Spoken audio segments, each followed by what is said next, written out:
قرآن مجید میں بال حقیقت یا وہم؟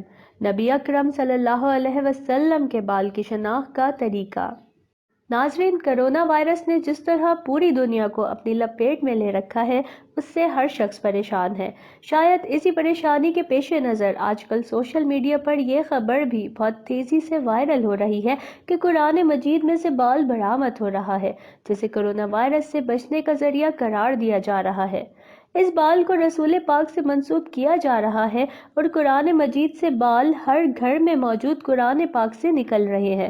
یہاں تک بھی کہا جا رہا ہے کہ کسی کو خواب میں نبی اکرم صلی اللہ علیہ وسلم کی زیارت ہوئی ہے، جس میں حضور اکرم صلی اللہ علیہ وسلم نے ارشاد فرمایا کہ میری امت کو یہ پیغام دے دو کہ قرآن کریم کی سورہ بقرہ کھولے، وہاں سے میرا منہ مبارک یعنی بال مبارک نکلے گا، اس کو پانی میں دھو کر پیے۔ کرونا وائرس کا بس یہی علاج ہے۔ اب اس بات کا حقیقت سے کتنا تعلق ہے، اس کی گہرائی تک جاننے کے لیے ہم نے آج کی ویڈیو میں اسی ٹاپک کا انتخاب کیا ہے۔ ویڈیو شروع کرنے سے پہلے اپنے سب دیکھنے والوں سے گزارش ہے کہ ہمارے چینل اردو نیوز کو لائک کریں اور سبسکرائب کریں اور بیل آئیکن کو لازمی دبائیں تاکہ ہماری مفید، معیاری اور معلوماتی ویڈیوز آپ کو سب سے پہلے موصول ہو سکیں۔ ناظرین، کچھ ماہ پیشتر جگہ جگہ سے عورتوں کے بال کاٹے جانے کی خبریں مل رہی تھیں اور اس سے پہلے بہت سی جگہوں پر قرآن شریف میں بال بھی نمودار ہو رہے تھے۔ اب ایک بار پھر سے بہت سے شہروں میں قرآن شریف سے بال نکل رہے ہیں۔ کچھ جذباتی قسم کے لوگ بنا سوچے سمجھے ان بالوں کو رسول اللہ صلی اللہ علیہ وسلم کے بال بتا رہے ہیں۔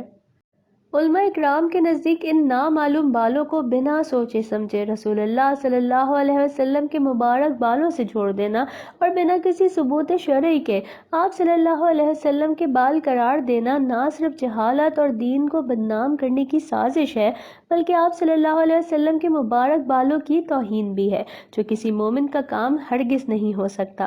علماء کا کہنا ہے کہ قرآن کریم میں بال ڈھونڈنے والی حماقت آج کل شروع نہیں ہوئی، بلکہ یہ بدعقیدگی سالوں پرانی ہے۔ شیطان ہمیں کیسے کیسے گمراہ کرتا ہے، اس بارے میں حضرت عبدالقادر جیلانی نے اپنا ایک واقعہ بیان فرمایا کہ ایک دن میں سیر کرتے ہوئے میرا ایک ایسے جنگل سے گزر ہوا جہاں پانی نہیں تھا۔ مجھے چند دنوں تک وہیں ٹھہرنا پڑا، پانی نہ ملنے کی وجہ سے سخت پیاس لگی۔ اس وقت اللہ تعالیٰ نے بادل کا سایہ میرے اوپر کر دیا اور اس بادل سے چند قطرے ٹپکے جس سے میری پیاس بجھ گئی۔ اس کے بعد ان بادلوں سے ایک روشنی نکلی جس نے آسمان کے تمام کناروں کو گھیر لیا اور اس روشنی میں سے ایک عجیب و غریب صورت نمودار ہوئی جو مجھ سے مخاطب ہو کر کہنے لگی کہ اے عبدالقادر، میں تیرا پروردگار ہوں، تجھ پر تمام حرام چیزوں کو حلال کرتا ہوں، اس لیے جو چاہو کرو، تم سے کوئی باز پرس نہ ہوگی۔ میں نے کہا، اعوذ باللہ من الشیطان الرجیم، اے شیطان ملعون، دور ہو جا، بھاگ جا، یہاں یہ کیا بات کری ہے تو نے؟ اس کے بعد فوراً ہی وہ روشنی تاریکی میں بدل گئی اور اندھیرا چھا گیا، وہ صورت غائب ہو گئی اور آواز آئی، اے عبدالقادر، تم نے اپنے علم و فہم کی وجہ سے اور اپنے مرتبے کے ذریعے مجھ سے نجات پائی، ورنہ میں اس جگہ 70 بزرگوں اور صوفیوں کو گمراہ کر چکا ہوں، ایک بھی سیدھے راستے پر قائم نہ رہ سکا۔ ناظرین، اس سے پتہ چلتا ہے کہ ہر ایک تعجب خیز چیز کو کرامت سمجھ لینا گمراہی کی علامت ہے۔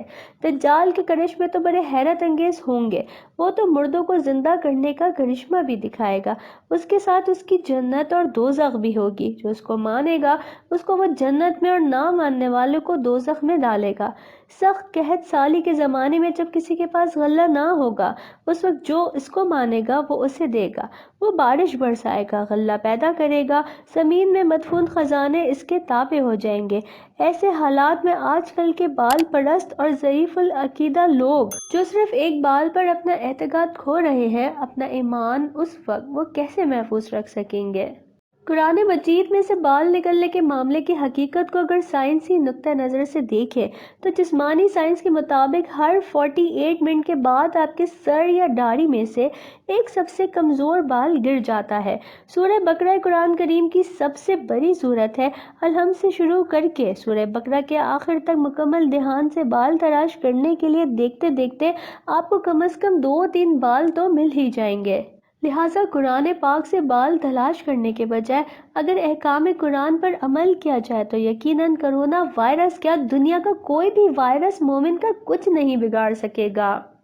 ہمارے ہاں کرونا وائرس کو مذہب کے ساتھ مسلسل جوڑا جا رہا ہے۔ کوئی وائرس کو مذہبی بنیادوں پر حملہ آور سمجھ رہا ہے تو کوئی وائرس کا علاج قرآنی آیات اور رسول پاک کے بالوں میں ڈھونڈ رہا ہے۔ سوچنے کی بات یہ ہے کہ ہمیں یہ کیسے پتہ چلے گا کہ یہ بال رسول پاک کا ہے؟ یہ نہیں تو ہم آپ کو اس کا بہت آسان سا طریقہ بتاتے ہیں جو منسوب ہے امام رضا علیہ السلام سے۔ امام کے زمانے میں ایک شخص مامون کے دربار میں 7 بال لے کر آیا اور کہا کہ یہ بال رسول پاک کے ہیں۔ امام رضا نے جب یہ بال دیکھے تو فرمایا کہ ان میں سے صرف 4 بال میرے نانا کے ہیں۔ مامون نے کہا کہ یہ کیسے پتہ چلے گا کہ آپ کے نانا کے بال کون سے ہیں؟ امام نے فرمایا کہ آگ جلاؤ اور ان بالوں کو آگ میں ڈال دو۔ 3 بال آگ میں جل گئے لیکن 4 بالوں پر آگ نے کوئی اثر نہ کیا۔ آپ نے فرمایا معصوم کے بال کو آگ نہیں جلا سکی۔ ناظرین، اگر آپ نے بھی اپنے گھر میں موجود قرآن پاک میں سے بال نکال لیا ہے تو اس کو جانچنے کا آسان سا طریقہ ہم نے آپ کو بتا دیا تاکہ آپ ہر قسم کے توہمات سے دور ہو جائیں۔ کرونا وائرس کے حوالے سے بھی بہت زیادہ افواہیں اڑائی جا چکی ہیں۔ اس حوالے سے ہم آپ کو بتاتے چلے کہ کرونا وائرس پر ہونے والی اب تک کی تحقیق کے مطابق یہ وائرس صرف انفیکٹڈ لوگوں سے آگے پھیلتا ہے۔ ہوا میں یہ زیادہ سے زیادہ 2 گھنٹے تک زندہ رہتا ہے، زمین پر 26 منٹ، کپڑوں پر 4 گھنٹے اور ہاتھوں پر 9 گھنٹے۔